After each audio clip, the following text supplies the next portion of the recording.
Bagaimana cara melihat, cara memprediksi ayam kontrol? Ayam kontrol itu pertama kita lihat jarinya, teman-teman. Jari ayam itu ada 4. Ini dia. Teman-teman perhatikan jari tengahnya.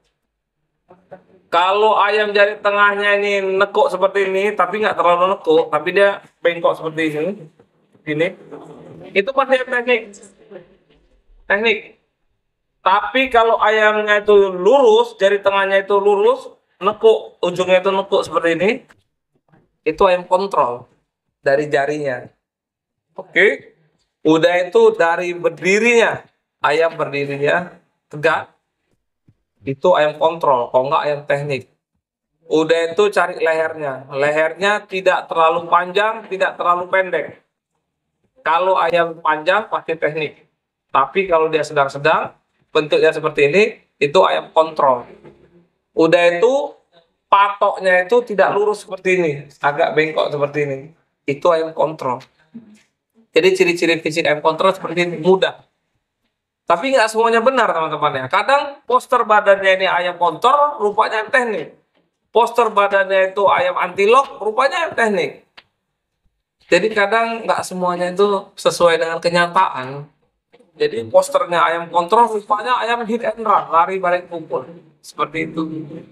Oke teman-teman, itu jawaban dari saya. Kalau untuk pemula ini bagus pelihara ayam apa? Jadi saya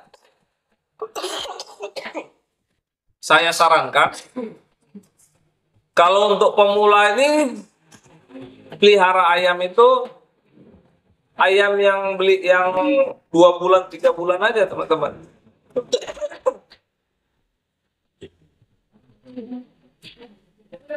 Kenapa? Kalau ayam 2 bulan 3 bulan kita beli, kita sayang sama ayam itu. Ayam itu pun sayang sama kita, jinak sama kita. Udah itu kalau terjadi apa-apa, misalnya ayamnya mati, kerugian tidak terlalu besar. Jadi kalau kita piara ayam dari kecil itu, kalau sakit kita belajar, oh sakit ini obatnya ini, sakit ini obatnya ini. Makin besar ayam itu, makin ayam itu yang ngajari kita. Oh perawatannya seperti ini kalau sakit, makannya ini, sampai dia besar. Jadi kalau untuk pemula, saya sarankan beli ayam 2 bulan, 3 bulan, digedein, dibesarin. Supaya apa teman-teman? Supaya kalau ada apa-apa tidak dilanda kerugian yang begitu besar. Udah itu ayamnya nurut sama kita, kita pun sayang sama ayamnya. Jadi kalau kita beli ayam yang juara, kita ini pemula, nggak pernah miara ayam, beli ayam kampiun, beli juara. Nggak pernah miara ayam, nggak pernah mandiin ayam, nggak pernah pegang ayam, yang ada ayamnya mati. Kalau nggak ayamnya rusak. Karena kebodohan kita. Makanya usahakan kalau musik pemula ini belajar aja dulu anak-anak ayam aja. Oke teman-teman, itu jawaban dari saya. Penggunaan parem, sebaiknya itu berapa hari sekali atau berapa minggu sekali. Jadi penggunaan parem itu sebaiknya itu habis digebrak. Jadi habis digebrak, ayam itu habis digebrak, mesti memar semua, biru-biru, habis baru kepukul dikasih parem. Kenapa? Biar hangat badannya. Karena campuran parem itu arak, teman-teman, bukan air. Beda dengan kemin. Kalau kemin itu dicampur pakai air untuk bulu. Kalau parem ini untuk badan, untuk kulit, biar kulitnya tebal, biar cepat merah. Campurannya arak. Jadi habis digebrak, kita paremin. Jadi kalau seminggu 2 kali digebrak, seminggu 2 kali diparemin. Seminggu sekali digebrak, seminggu sekali diparemin. Habis digebrak langsung diparemin. Kapan pemberiannya? Paling bagus pemberian parem itu malam hari. Kalau siang udah panas, teman-teman kasih parem lagi makin panas ayamnya. Jadinya rusak nanti. Jadi kalau bisa ngasihnya itu parem itu habis digebrak, ngasihnya malam hari. Jadi biar hangat badannya. Itu yang habis digebrak. Yang kedua untuk rawatan. Kalau rawatan itu pemberiannya itu di kaki, kulit muka, sama kulit dada itu setiap hari nggak apa-apa. Habis ayam dimandi, dilap kering, mau dijemur, dikasih parem ke mukanya, ke dadanya, kakinya ini dimerahi semua. Maksudnya apa? Supaya kulitnya tebal. Itu pemberian parem. Setiap hari nggak pantau. Oke, beda sama untuk kesehatan tadi. Untuk kesehatan itu habis digebrak. Kalau seminggu 2 kali digebrak, 2 kali dia dikasih. Oke teman-teman, itu jawaban saya tentang pemberian parem. Bagaimana cara nyortir anak ayam? Oke, jawaban dari saya itu cara nyortir anak ayam itu pastikan dulu induk yang kita kawinkan dari terah juara. Karena kalau terah asal-asalan kita ngasih makan selama 8 bulan ke depan jadi sampah, kasihan, rugi waktu, rugi biaya. Pastikan dulu induk pacek sama biangnya ini dari terah juara. Oke, setelah netas anakannya dari telur kita seleksi. Telur yang terlalu besar, yang besarnya itu beda, bedanya beda jauh, itu makan aja. Kalau dia kecil, terlalu kecil, beda sama telur-telur yang lain, buang. Jadi dari telur udah kita seleksi. Udah begitu netas umur 2 bulan, udah kelihatan mana yang tulangannya bagus, kita seleksi. Yang tulangannya bagus ini kita jadikan grade A, yang sedang grade B, yang kecil grade C. Ketika kita ngejualnya grade A, grade B, grade C, harganya beda-beda dari tulangannya. Oke, udah itu di umur 5 bulan ketahuan lagi mana yang naluri berantamnya itu paling nafsu, itu kita kurung. Kenapa? Kalau nggak kita kurung akan mukuli teman-temannya pada rusak semua. Nah, ada beberapa ekor ayam yang umur 3 bulan aja sudah naluri berantemnya udah ada. Itu cepat-cepat diasingkan. Jadi itu udah kita sorterin. Kita pilihin, ini yang bandel-bandel kita kurungin aja. Belum tentu yang bandel ini jadi kampion. Belum tentu yang bandel ini ayam yang bagus, belum tentu. Nanti penentunya setelah 8 bulan. Kita gebrak, ketahuan kerja pukulnya, baru itu yang bagus. Jadi cara nyorternya, dari telur kita sorter, begitu netas kita sorter, umur 2 bulan kita sorter, grade A, grade B, grade C, 5 bulan kita sorter lagi, yang nakal-nakal kita kurungi, sampai umur 8 bulan kita gebrak, tengok jalannya. Mana yang pukulnya bagus, mana yang tekniknya bagus, yang susah kepukul, mana yang kalau kepukul dia tahan. Jadi kriteria ayam bagus ini cuma 3. Yang pertama, pukulnya mesti bagus, berat rusak. Yang kedua, mau macam mana pun tekniknya, mau tekniknya anti lock, mau lock kiri kanan, atau mau ayam lari, balik pukul, hit and run. Yang penting dia susah kepukul, itu bagus. Yang ketiga, poin yang ketiga, kalaulah dia kepukul, daya tahan nerima terhadap pukulannya itu bagus, atau tadah pukulnya bagus. Oke? 3 poin yang menentukan ayam itu bagus. Pukulnya mesti bagus, tekniknya susah kepukul, yang ketiga kalau dipukul dia betah. Oke? Itu cara sorter ayam, cara nilai ayam. Pertanyaannya tadi itu, kandang ayam itu perlu nggak kena sinaran matahari? Jadi jawabannya perlu. Kenapa? Karena matahari ini adalah satu yang bagus, teman-teman. Nggak perlu kita pakai antisep, antibiotik, anti segala macam. Pokoknya virus kuman kena matahari mati.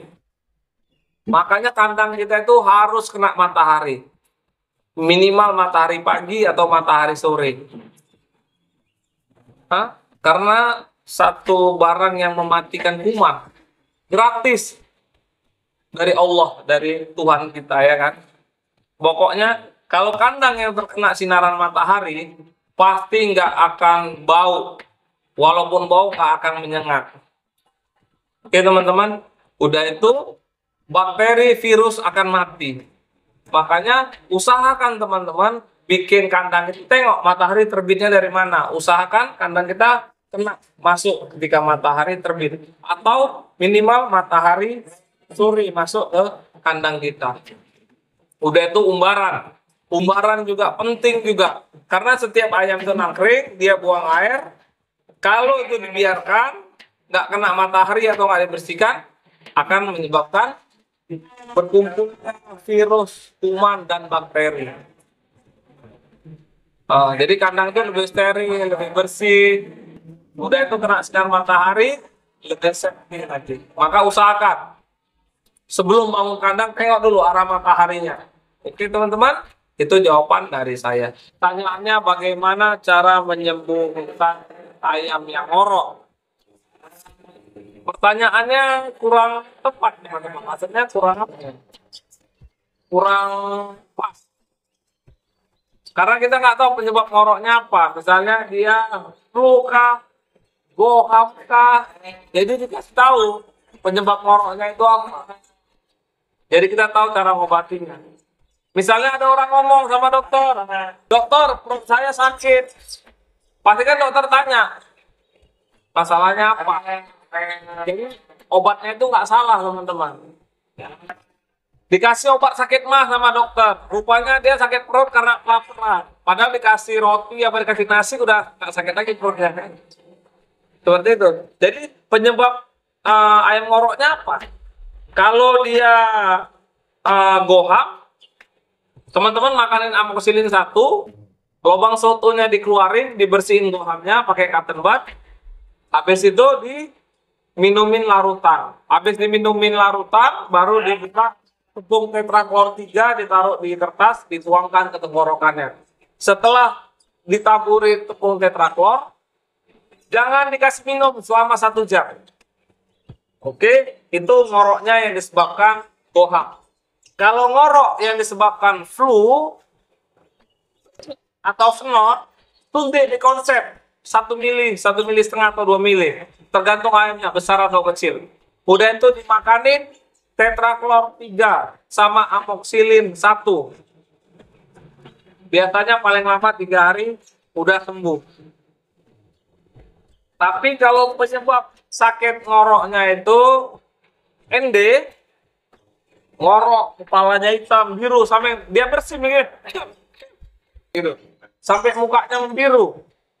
Kalau itu segera asingkan ayam yang tadi, suntik likonsep, makanin amoksan, sama minumin terapin. Karena ayamnya udah kena ND atau kolera. Cepet-cepet diasingkan, karena nular. Bisa 1 kandang mati itu teman-teman.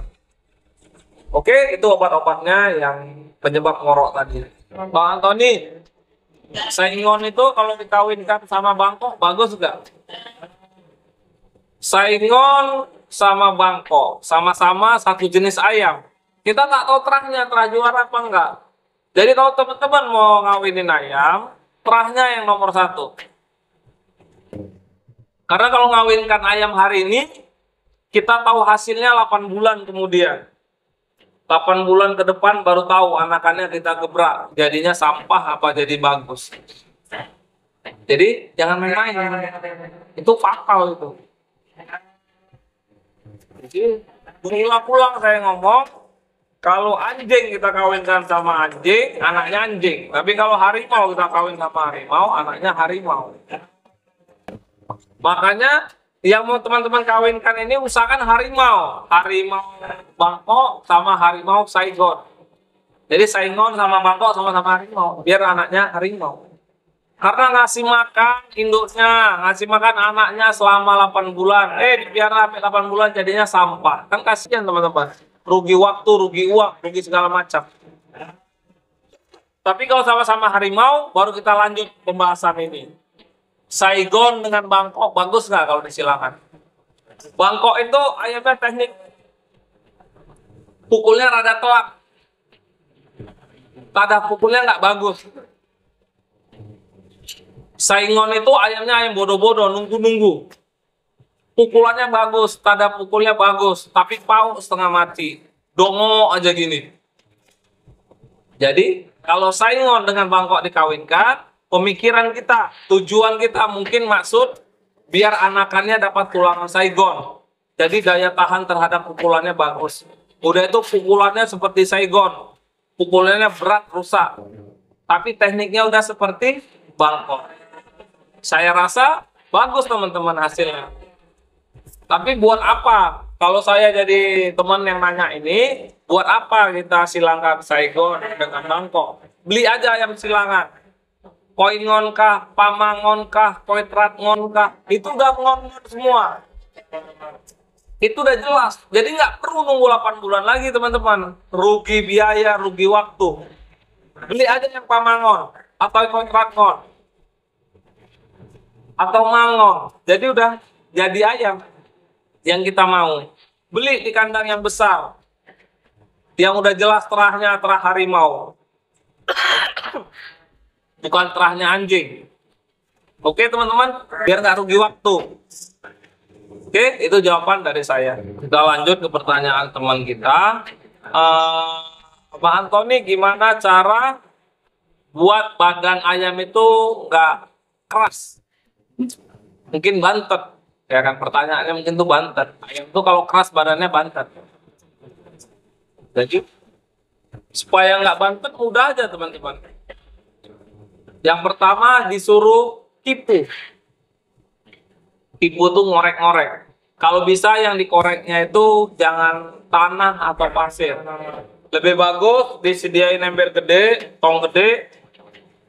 Tongnya itu dimasukin dalam kurungan bulatnya. Tongnya diisi rumput-rumputan ini. Pohon-pohon apa, daun-daun yang kecil-kecil itu diisi banyak. Suruh dia korek daun. Udah korek daun 3 hari berturut-turut disuruh kipu di situ.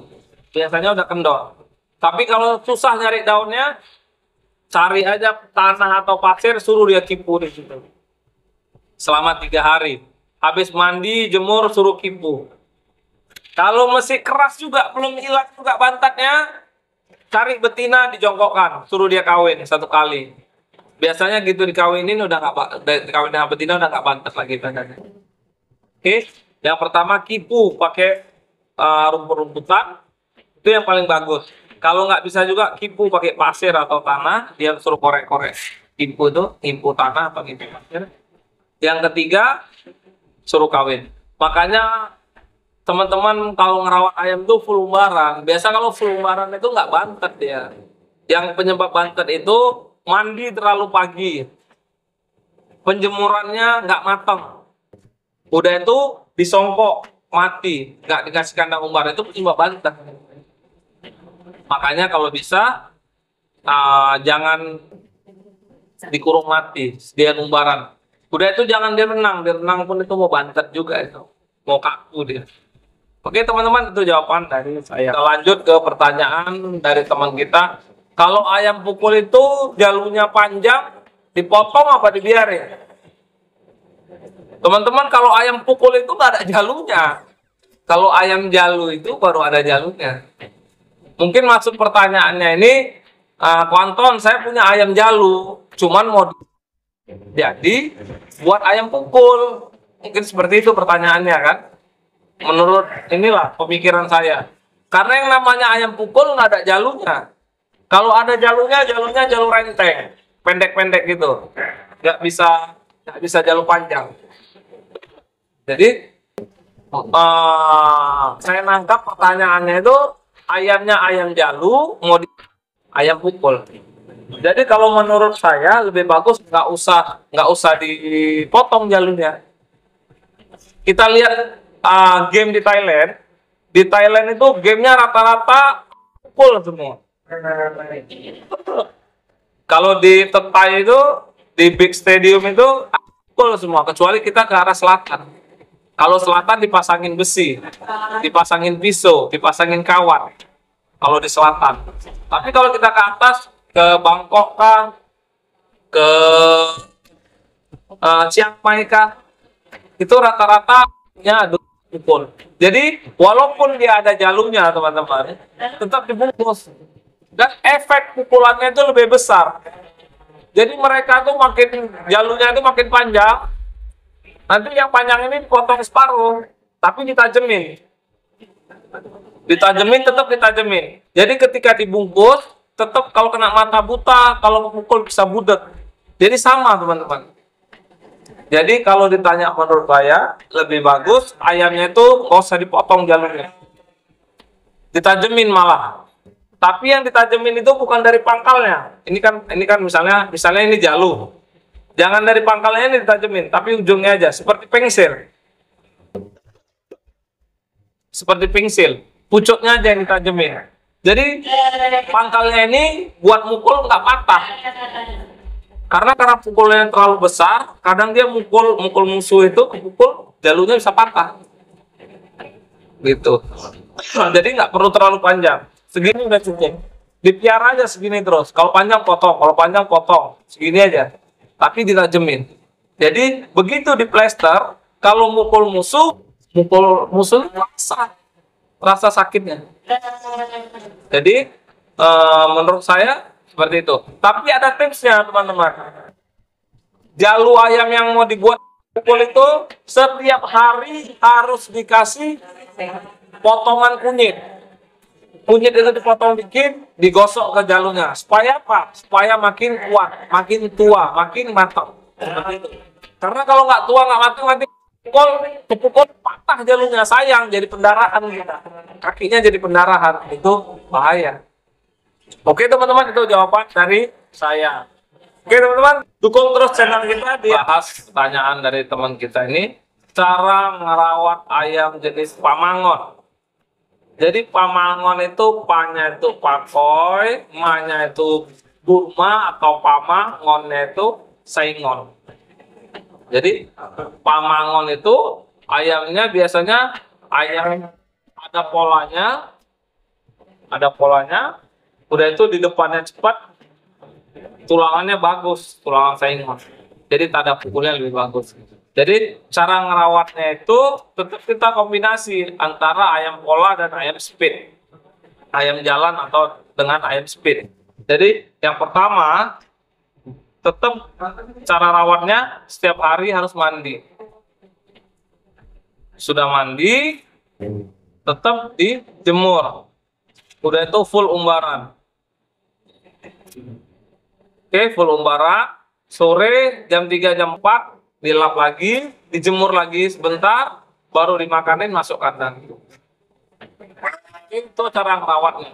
Untuk pakannya itu sebaik-baiknya itu gabah beras putih dicampur jagung giling dengan perbandingan 3:1. 3-nya gabah, 1-nya jagung giling. Dicuci bersih, dikasih makan semau-maunya. Kalau untuk masalah ayam muda kita rawat semau-maunya makannya. Jadi semau-maunya aja dia. Karena kalau gabah itu nggak bikin gemuk. Semau-maunya. Udah itu pagi sama sore 2 kali jadwal makan. Tapi kalau ayamnya sudah kelihatan gemuk, baru kita taker makannya. Pagi sama sore. 1 hari 2 kali makan. Udah itu untuk makanan tambahan, extra foodingnya. Kalau pamangon itu biasanya ayam pukul, nggak ayam jalur. Jadi dimakanin pakai daging belut yang segini, dipotong 3. Boleh pakai daging kambing juga boleh. Udah itu pakai telur puyuh direbus juga boleh. Terserah mana enaknya. Kalau pamangon enak ngerawatnya. Udah itu teman-teman. Vitamin yang cocok untuk pamangon itu red cell untuk pembentukan otot, super N untuk stamina, udah itu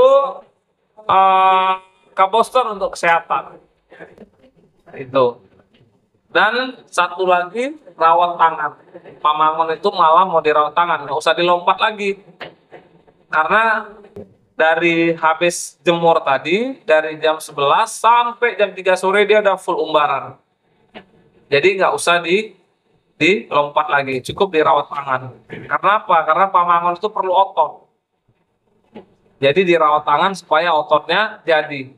Dan setiap seminggu 2 kali pukul untulan, 10 menit, 10 menit. Atau 10 menitnya dikali 2. Atau 10 menit dikali 3. Oke teman-teman, pukul untulan. Ya itu cara merawat ayam pamangon.